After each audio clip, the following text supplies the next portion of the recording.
তোমরা সবাই কেমন আছো? আশা করছি তোমরা খুব ভালো আছো আর আমিও খুব ভালো আছি। চলে এসেছি একটি নতুন ভিডিও নিয়ে। ভিডিওটা তোমরা শেষ পর্যন্ত দেখতে থাকো এবং কেমন লাগলো কমেন্টে জানিয়ে দিও। তো আমরা চলে এসেছি পাড়ারই একটা রাইস সেরেমনিতে।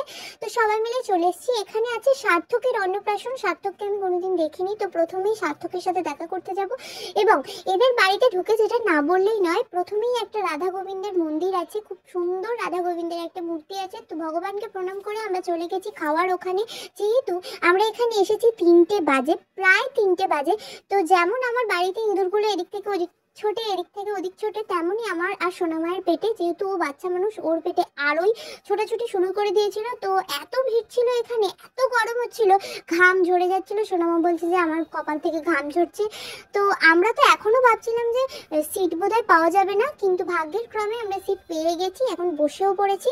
তো আমি আর সোনামা মিলে একটা ছবি তুলে নিলাম। আর সোনামা আমাকে একটু জীবাণু থেকে প্রোটেক্টও করছিল, যে তুই কি করছিস, টেবিলে হাত রাখছিস, টেবিলে নোংরা আছে, তুই খাবি। অনেক প্রোটেক্ট করে ও আমাকে। ও বাচ্চা মানুষ কিন্তু ও আমাকে অনেক প্রোটেক্ট করে। যাই হোক, ও বলছে, তারপরে বললাম যে ঠিক আছে প্রোটেক্ট করা ছাড়, এবার আমরা একটু পোজ দিই, ছবি তুলি। তো আমরা একটু ছবিও তুলে নিলাম। তারপরে এসে আমাদেরকে লবণ ও লেবু দিয়ে দিল। তো এবারে আর কোনো দিকে দেখবো না, কারণ কি আমার খুব খিদে পেয়েছে, সোনামায়েরও খুব খিদে পেয়েছে, তাই জন্য আমরা খাওয়া শুরু করে দিয়েছি। তো ভাত দিয়ে দিল, ভাতের সাথে আবার ঘিও দিয়েছে, যেটা খুব সুন্দর লেগেছে আমার। ঘি দিয়েই আমি অর্ধেক ভাত খেয়ে নিয়েছি।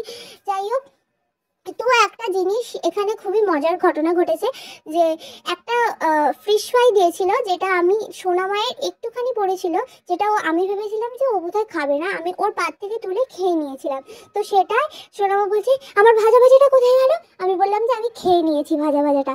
তখন বলছে যে আমি আর খাবো না, তুই আমাকে আগে এনে দে, তুই আমাকে আগে এনে দে, আমি আর খাবো না। আমি ওকে তারপরে একটু ভুলিয়ে ভালিয়ে বললাম যে আইসক্রিম দেবে, আইসক্রিম দেবে, লাস্টে আইসক্রিম দেবে। তো তারপরে ও একটু খেতে শুরু করলো। এই যে শুক্তো দিয়ে ওকে ভাতটা মাখিয়ে দিলাম। বাচ্চা মানুষ তো যতই প্রোটেক্ট করুক, আমার নিজে খেতে পেতে পারে না। তো একটু একটু ওকেও হেল্প করছিলাম, নিজেও খাওয়া শুরু করে দিয়েছিলাম। আমি আবার একটু পোজ দিচ্ছিলাম, যাতে সেই ফুড ব্লগারগুলো এখন ফুড খেতে, মানে খাবার খেতে খেতে যে পোজগুলো দেয়, এরকম পোজ দেওয়ার চেষ্টা করছিলাম, কিন্তু আমি তো আর ফুড ব্লগার নই, তাই জন্য আমি পারিনি।